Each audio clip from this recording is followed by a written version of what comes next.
जो तस्वीरें आपको दिखा रहे हैं नैनीताल की है, उत्तराखंड की। देखिए जरा 6 तस्वीरों के माध्यम से समझिए क्या हालात है। जंगल में भयावह आग लगी है और इसकी जो तीव्रता है वो बढ़ती जा रही है। आसपास के तमाम जो रिहायशी इलाके हैं वो भी अब चपेट में आ रहे हैं। सेना से मदद मांगी गई है। आग की लपेट में आपको बता दें कई कॉलोनीज आ चुकी हैं। ये देखिए जरा एरियल व्यू, और ये आग धीरे धीरे फैलती जा रही है। रेस्क्यू के लिए नैनीताल पहुंच गई है सेना। ये आपको हेलीकॉप्टर हम दिखा रहे हैं जहां से आग बुझाने की कोशिश में ये सेना का हेलीकॉप्टर पानी निकाला जा रहा है और इसके बाद से जो प्रभावित इलाके हैं वहां पर छिड़काव पानी का।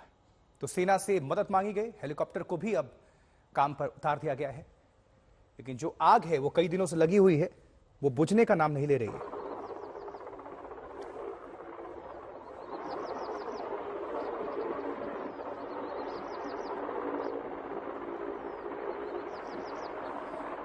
इस खबर पर और ज्यादा जानकारी आप सभी तक पहुंचाते हैं। अंकित शर्मा का रुख करेंगे, हमारे साथ हमारे संवाददाता जुड़ चुके हैं। अंकित, किस तरह से जो आग बुझाने की कोशिशें हैं चल रही हैं, क्योंकि अब तो सेना भी बुला ली गई है।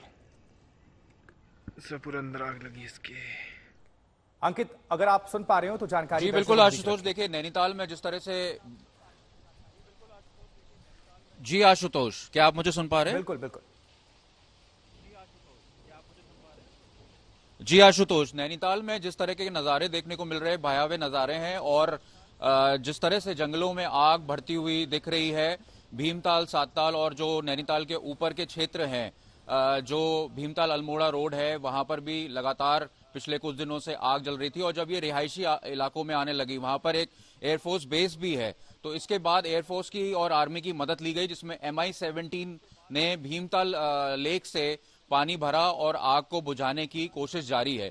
आपको बता दें कि जनवरी से लेकर और अब तक जो पिछले 5 महीनों में जो ये जो पूरा सीजन होता है फॉरेस्ट फायर का, हर साल हम देखते हैं कि वनाग्नि जो है वो अपने चरम पर होती है। और इस बार भी 580 के ऊपर इंसिडेंट्स रिपोर्ट किए गए हैं, जिसमें 700 से ज्यादा हेक्टर जो है वो वन भूमि जल चुकी है।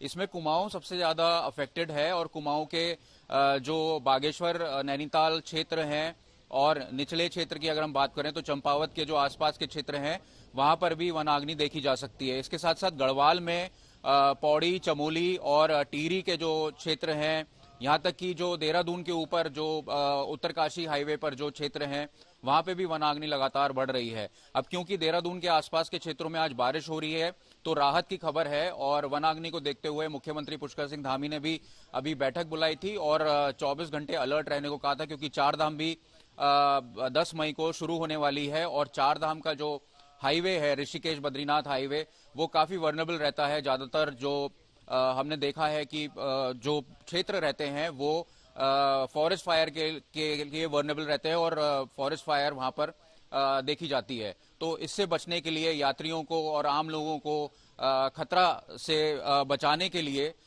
इस तरीके के निर्देश दिए गए हैं, और स्टेशंस कई तरीके के बनाए हैं।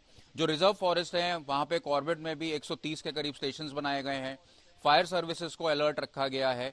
लेकिन सवाल ये उठता है कि हर साल जो वनाग्नि होती है उस पर आगे क्या फैसला लिया जा रहा है। हमने इस पर फॉरेस्ट मिनिस्टर सुबोध उनियाल से बात की थी, तो उन्होंने ये कहा है कि अगर पिछले बार से अगर कंपेयर करें तो करीब 30% की कमी आई है, और वनाग्नि को कम करने के लिए इस बार जो शरारती तत्व हैं, चाहे वो वन भूमि पर कब्जा करने की कोशिश हो या फिर जो लोग आग लगाते हैं उनको जेल भेजा जाएगा। बिल्कुल होना भी चाहिए, जिसकी भी संलिप्तता है, क्योंकि वन्य जीवों को इससे काफी खतरा, काफी नुकसान भी पहुंचता है।